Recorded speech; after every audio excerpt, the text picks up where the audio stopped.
13편.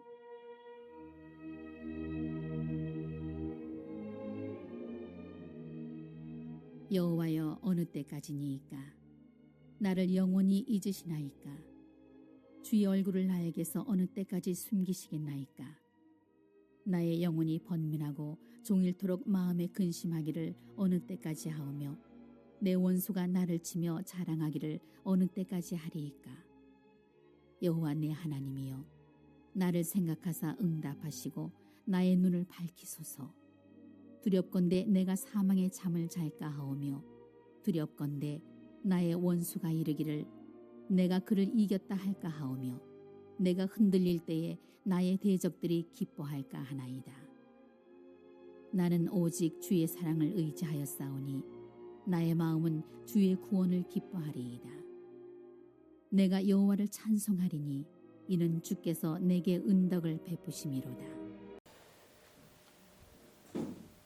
우리가 신앙생활하면서 가장 힘들고 어려운 순간이 언제일까요? 가장 어려운 순간은 어떤 고난이 많고 또 환경이 어렵고 그런 것보다도 신앙인들은 하나님과의 관계에서 하나님이 오랫동안 묵묵부답으로 침묵으로 있는 것 같은 그런 느낌을 받을 때가 제일 어려운 그런 때일 것 같습니다. 아무리 부르짖어도 하나님의 응답은 나와는 좀 거리가 있는 것 같은 그런 생각이 들고, 아무리 기도해도 내 기도는 이리저리 흩어져 버리는 것 같은 그런 생각이 들게 될 때가 사방을 둘러봐도 하나님의 손길이 나에게는 도움이 아닌 것 같고 전혀 은혜롭지 않은 그런 상황 속에서 이리저리 헤매게 될 때, 그때 이제 신앙인들은 굉장히 딜레마를 겪고 어려움을 겪게 됩니다. 오늘 이 본문의 다윗이 그런 이제 절망 가운데 한복판에서 하나님 앞에 부르짖고 기도를 하는 그런 내용이 나오고 있습니다. 참 다윗의 인생이 참 어렵고 힘든 그런 시간이 굉장히 많았죠. 정확하게 이때가 언제인지는 모르겠지만 우리가 한번 다윗의 인생을 생각해 보면서 또 우리 인생을 가만히 또 들여다보면서 정말 어려운 그런 순간에서 이 다윗이 어떻게 하나님 앞에 나갔는지를 묵상하며 오늘 이 아침에 같이 은혜의 시간이 되기를 바랍니다. 1절 말씀 한번 먼저 읽어보겠습니다. 1절 시작. 여호와여, 어느 때까지니까 나를 영원히 잊으시나이까? 주의 얼굴을 나에게서 어느 때까지 숨기시겠나이까? 그러니까 우리가 신앙의 연조와 연륜이 깊어지면서 무엇을 또 조심해야 되냐면요, 어떤 직분을 받게 되고 존경을 받게 되면은 또 그런 모습으로 우리가 착각을 할 때가 있어요. 나는 장로니까, 나는 권사니까, 나는 목사니까. 그래가지고 겉으로는 목사예요.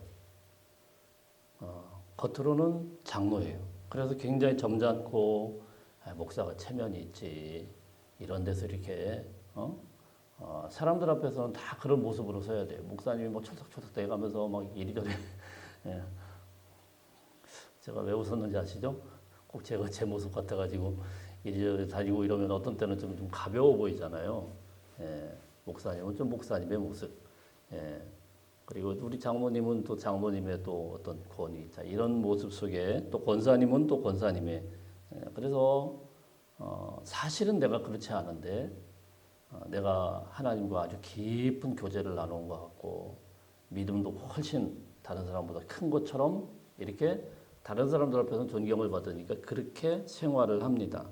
근데 사실은 가만히 집에서 혼자 하나님 앞에 묵상하고 기도해 보면 다 드러나죠. 집에서 가만히 있다 보면 서글퍼지는 거예요. 왜 그렇습니까?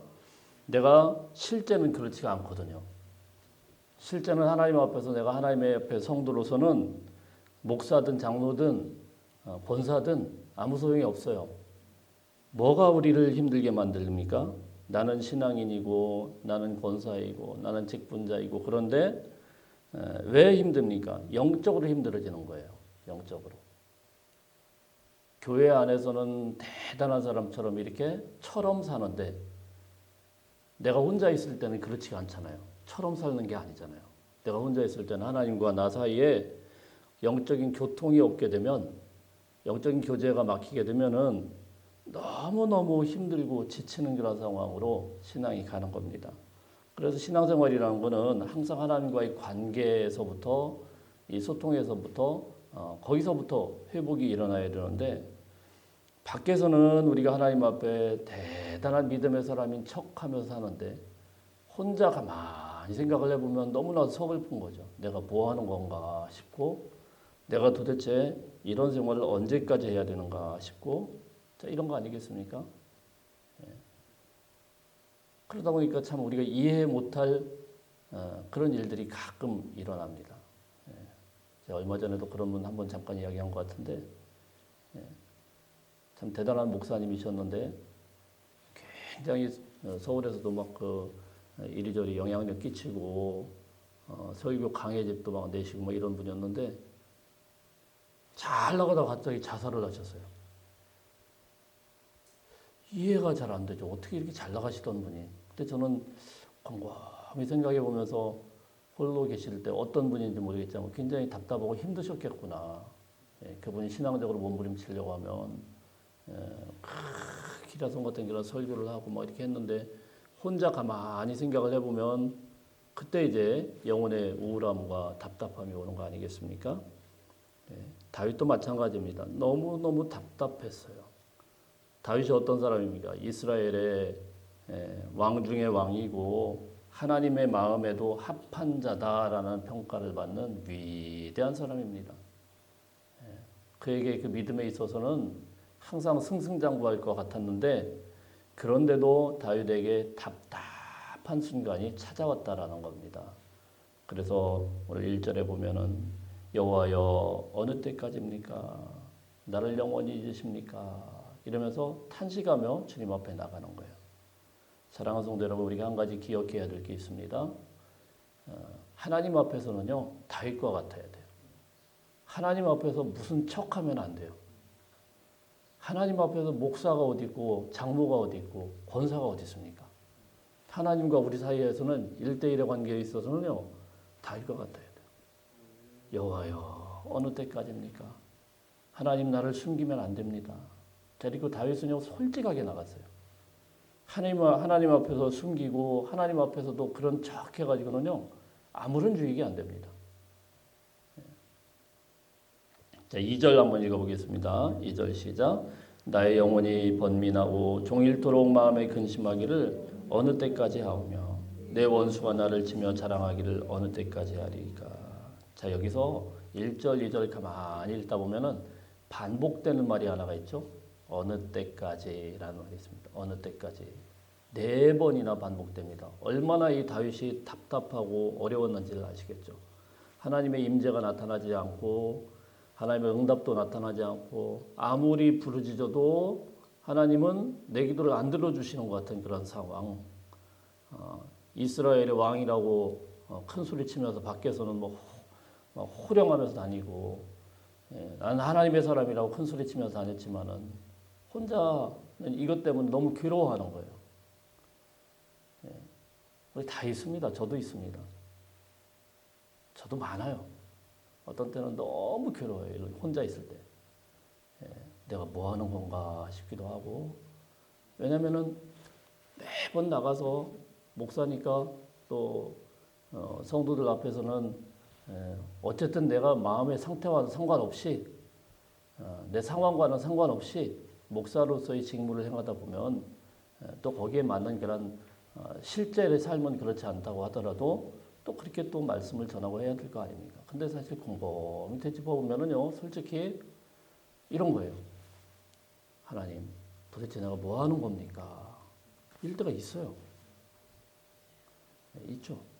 다윗은 어떻게 합니까? 몸부림치면서 얘기. 어느 때까지입니까? 어느 때까지입니까? 히브리어를 찾아보니까 아느한다. 뭐 이렇게 되어 있습니다. 아느한다. 영어로는 how long, how long. 도대체 이게 언제까지입니까? 해도 너무합니다. 내가 그렇게까지 하나님 앞에 몸부림치며 나갔는데 도대체 하나님은 왜 이렇게 응답도 안 하고 왜 이렇게 내 인생에 아무 말씀도 안 하십니까? 도대체 어떻게 하려고 하십니까? 이렇게 하면 항의성의 말을 다윗이 하나님 앞에 막 몸부림치며 나가는 거예요. 얼마나 답답하면은 4번이나 이게 반복을 하고 있어요. 이 짧은 데서. 어느 때까지입니까? 어느 때까지입니까? 어느 때까지입니까? 사랑하는 성도 여러분, 먼저 우리가 하나님 앞에서 이렇게 몸부림치는 은혜가 있기를 바랍니다. 하나님 앞에서 1대1로 있을 때는요, 체면 차리면 안 돼요. 거기서부터 무슨 뭐 거룩하신 하나님 뭐 이렇게 기도할 거 없어요. 사람들 볼 때는 우리가 체면이 있지만 하나님 앞에서는 그럴 필요 없어요. 하나님 앞에서는 우리가 완전히 무너져야 됩니다. 거룩한 척하고 괜찮은 척하고 가식적인 종교적 언어를 갖다 쓰면서 나 기도 다 했다 이러면 안 돼요. 우리의 마음을 가지고 그냥 그대로 하나님 앞에 숨기지 않고 주님 앞에 나가는 사람이 은혜를 받게 됩니다. 자식들에게도 말 못하고 누구에게도 말 못하는 밤새 동안 밤새도록 가슴을 쥐어짜게 만드는 그런 수많은 아픔과 서운함, 자 이런 것들이 있다고 하면은 다윗은 어떻게 합니까? 그냥 그대로 간 거예요. 그대로. 하나님 서운합니다. 하나님이시라면서요. 하나님은 어떤 분이십니까? 하나님이 왜 나에게 이렇게 어렵게 만듭니까? 여러분 이거는요. 하나님과 나 사이에 그렇게 하나님 앞에 불평하는 것 같지만 불신앙이 아니에요. 성서신학적으로 불신앙이라는 게 아니고 이렇게 막 투덜거리는 거는 원망하는 것이 아니고 하나님을 안 믿는 게 아니고 이거는 어떻게 보면 가장 하나님을 가장 절박한 순간에도 하나님을 놓지 않겠다라는 믿음의 고백인 거예요. 그럼에도 불구하고 하나님이 내 인생의 주인이십니다라는 역설적인 그런 고백인 거예요. 여러분이 어려움이 있다고 하면은 힘들다고 하면은 이 다윗의 이 기도를 우리가 깊이 묵상하고 한번 하나님 앞에 몸부림쳐 볼 수 있는 귀한 은혜가 있기를 축복합니다. 그렇게 해야 내 영혼 속에 계속 갇혀있는 이 안개와 같은 것이 거치게 되는 거예요. 기도의 자리는 나의 의로움을 포장하는 자리가 아닙니다. 내가 무너져버리고 하나님 앞에서 완전히 다 바스라지고 부서져야 그래야 하나님께서 우리를 새롭게 하실 수가 있는 겁니다. 우리 3절, 4절 말씀에 보면은 우리 3절 한번 읽어볼까요? 3절 시작. 여호와 내 하나님이여 나를 생각하사 응답하시고 나의 눈을 밝히소서. 두렵건대 내가 사망의 잠을 잘까. 인생의 이 어려움 가운데 있게 되면은요, 제일 무서운 게 뭐냐면은 자기 혼자 생각에 갇혀버리는 거예요. 자기 혼자 생각에 갇히면은 어떻게 되냐면 2절을 보면 나의 영혼이 번민하고 종일토록 마음에 근심하기를. 종일토록 마음에 근심한다는 이 말이 제가 그래서 잘 보니까 주석에 히브리어 보니까 이렇게 되어 있어요. 종일토록 마음에 슬픔을 품는다. 슬퍼져요. 온종일 슬퍼져요. 혼자 그냥 상상의 날개를 펴면서 늘 슬픈 거예요. 그러면 이런저런 이유를 갖다 대는 거죠. 내 마음의 상태를 막 자꾸 이유를 대는 겁니다. 혼자 상상의 나래를 펴면서 야 이거 나는 끝장났구나. 최악의 시나리오를 쓰고 그러면서 어떻게 합니까? 낙심하고 슬퍼하고 괴로워합니다. 자 그런데 그런 가운데서 3절에 보면은 어떻게 하죠? 여호와 내 하나님이여 나를 생각하사. 딱 정신을 차리고 하나님 앞에 눈을 들고 외치기 시작합니다. 나를 생각하사 내 눈을 밝히소서. 내 눈을 밝히소서. 내가 죽음의 잠에 잘까 두렵습니다. 여러분 환경이 좋아졌다거나 무슨 응답이 나타났다거나 그게 아니에요. 다윗의 기도는 뭐예요? 어느 때까지입니까? 어느 때까지입니까? 너무 막 혼자 생각하다 보니까 우울하고 답답하고 안개 속인 것 같고 괴롭고 힘든데 그때 정신 딱 차리고 한 기도가 뭡니까? 하나님 내 눈을 밝히소서. 밝혀서 뭐합니까?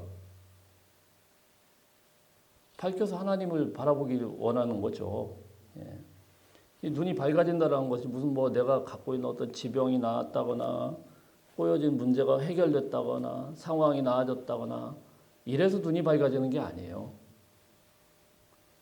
그때는 마음만 안도가 생기는 거고 우리의 눈이 밝아지는 건 뭐예요? 영적인 눈이 확 열려야 돼요.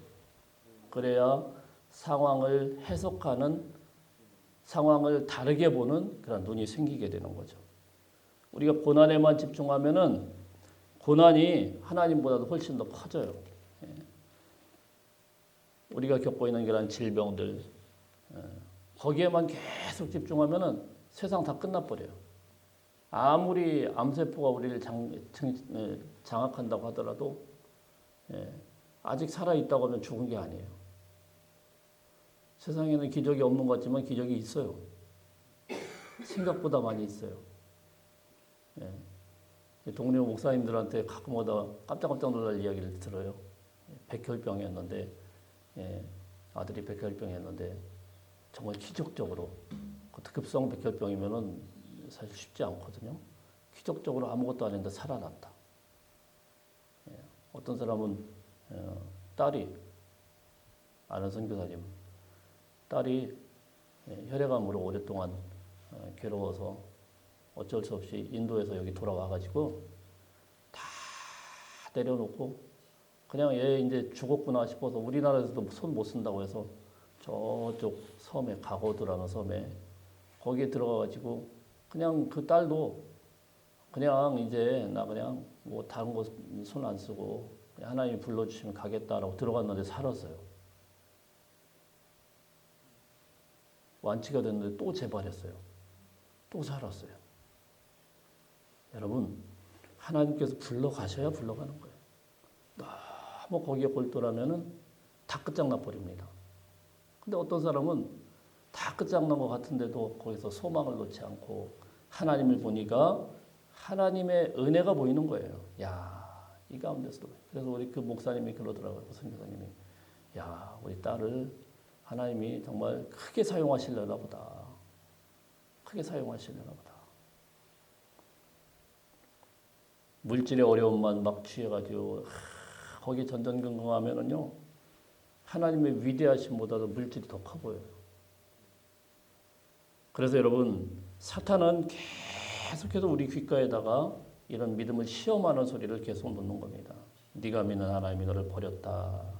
내가 이렇게 무너지는 거 보니까 너는 아무래도 기도가 시원찮은 것 같고 믿음이 시원찮은 것 같고 그냥 가짜다. 막 이런 식으로 자꾸 우리를 흐릿하게 만듭니다.